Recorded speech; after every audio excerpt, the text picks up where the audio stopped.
अस्सलाम वालेकुम। कैसे हैं आप लोग? उम्मीद है बिल्कुल ठीक ठाक होंगे। Welcome to my YouTube channel और मेरा नाम है डॉक्टर मोहम्मद शफाक। आज की वीडियो में हम एक और मेडिसिन के ऊपर बात करने जा रहे हैं। मेडिसिन का नाम हमारे पास है मोटिलियम। मोटिलियम क्यों यूज़ की जाती है, कौन से मरीज़ या कौन से लोग इसको यूज़ कर सकते हैं, किन लोगों को आप इसको दे सकते हैं और इसके क्या क्या फ़ायदे आपको हो सकते हैं डेली लाइफ में भी, और पेशेंट्स के लिए क्या क्या इसके फ़ायदे हैं। इसके अलावा इसको आप कैसे यूज़ कर सकते हैं, कितनी डोज़ इस्तेमाल कर सकते हैं और इसके क्या साइड इफ़ेक्ट्स आपकी बॉडी पे आ सकते हैं, और ये मेडिसिन कौन से लोग इस्तेमाल नहीं कर सकते, किन लोगों के लिए ये नुकसानदेह है। तो आज हम इसी टॉपिक के ऊपर बात करेंगे। तो वीडियो स्टार्ट करने से पहले काइंडली मेरे चैनल को ज़रूर सब्सक्राइब कर लीजिएगा और बेल आइकन को प्रेस कर लीजिएगा ताकि मेरी सारी वीडियोज़ आपको मिलती रहा करें। तो चलें स्टार्ट करते हैं। तो आज की हमारी मेडिसिन है मोटिलियम।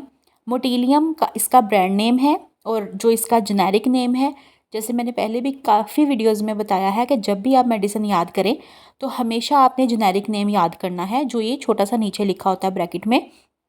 क्योंकि ब्रांड नेम चेंज किया जा सकता है, वो चेंज होता रहता है, बट जो जेनेरिक नेम होता है, या सॉल्ट कह लें या फार्मूला कह लें, ये कभी भी चेंज नहीं होता, ये सेम ही रहता है। तो इसलिए आपने जब भी मेडिसिन याद रखनी है तो हमेशा उसका जेनेरिक नेम याद रखना है। तो आज की हमारी मेडिसिन का जेनेरिक नेम है डोमपेरिडोम। ये क्यों दी जाती है, इसके क्या यूजेस हैं, तो इस पे बात करते हैं। ऐसे मरीज़ या ऐसे लोग जिनको बहुत ज़्यादा वॉमिटिंग या मतली का इशू होता है, उल्टियाँ आती हैं या उल्टी महसूस होती रहती है, तो ऐसे लोगों को हम मोटिलियम टैबलेट दे सकते हैं।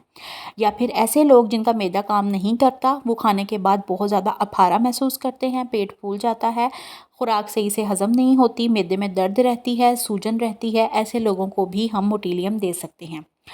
वो लोग जिनको बहुत ज़्यादा कॉन्स्टिपेशन के इशू होते हैं, उनका जो बॉडी जो पेट होता है, जो आंतें होती हैं, वो सही से मोटिलिटी नहीं उनकी होती आंतों की, जिसकी वजह से उनको बहुत ज़्यादा मसाइल का सामना करना पड़ता है। पेट में सूजन आ जाती है, ब्लोटिंग भी कह सकते हैं आप इसको।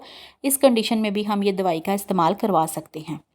इसके अलावा आम लोग, जैसे कुछ लोगों को सफ़र, मतलब कि जब आप सफ़र करते हैं कोई भी, देन आप ट्रैवल में, कुछ लोगों को ट्रैवल के बहुत सारे इश्यूज़ होते हैं, ड्यूरिंग ट्रैवल उनको वॉमिटिंग या आ जाती है या फिर उनको फील होती रहती है, दिल ख़राब होता रहता है, तो ऐसे लोगों को भी हम मोटिलियम टैबलेट सफ़र से पहले दे सकते हैं। ये उनके लिए काफ़ी फ़ायदेमंद साबित हो सकती है। अब हम देखते हैं कि हमने इसको कैसे लेना है और कब लेना है। तो मोटिलियम का इस्तेमाल आप सुबह, दोपहर, शाम 3 टाइम भी कर सकते हैं, और सुबह शाम एक एक टैबलेट का यूज़ भी कर सकते हैं। मतलब दिन में 2 दफ़ा भी ले सकते हैं और दिन में 3 दफ़ा भी ले सकते हैं, लेकिन आपने 3 दफ़ा से ज़्यादा इसका इस्तेमाल नहीं करना 24 घंटे के अंदर। सुबह, दोपहर, शाम आप ले सकते हैं। आप खाना खाने के 2 घंटे के बाद भी ले सकते हैं, और खाना खाने से 1 घंटा पहले भी ले सकते हैं।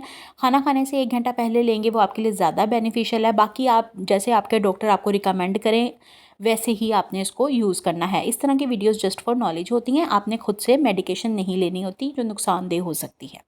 अब हम देखते हैं कि इसके क्या क्या नुकसानात हो सकते हैं मरीज़ों के लिए, या कौन से लोग इसको इस्तेमाल ना करें तो ज़्यादा बेहतर है।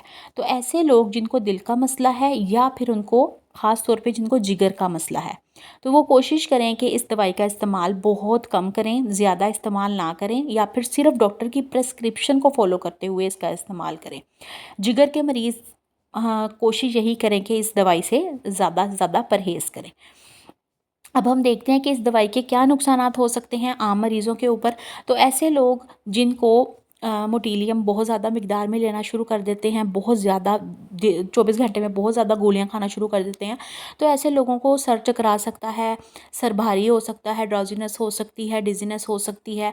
इसके अलावा बेहोशी कुछ लोगों को हो सकती है, बट बेहोशी ऐसा मतलब आपके चक्कर वगैरह आ सकते हैं। तो ज़्यादातर लोगों को ऐसा इशू नहीं होता, बट कुछ लोगों को ये मसाइल देखने में आ सकते हैं। तो आपने दवाई का इस्तेमाल कम से कम करना है, सिर्फ तभी करना है जब आपको ज़रूरत हो। दवाई कोई भी हो, आपने सिर्फ तभी यूज़ करनी है जब आपको ज़रूरत हो। कुछ लोग इसको डेली लाइफ में ले आते हैं, हर वक्त यूज़ करते हैं, तो वो नुकसानदेह हो सकता है। क्योंकि जो भी मेडिकेशन होती हैं, जितनी भी मेडिसिन होती हैं, वो ऑटोमेटिकली आपको ख़राब भी कर रही होती हैं, आपके लीवर और गुर्दों पे बुरा असर डाल रही होती हैं, ख़ासतौर पे किडनीज़ के ऊपर। तो आपने दवाई सिर्फ तभी यूज़ करनी है जब आपको ज़रूरत हो। तो इस तरह के कुछ साइड इफ़ेक्ट्स आपको फेस करने पड़ सकते हैं।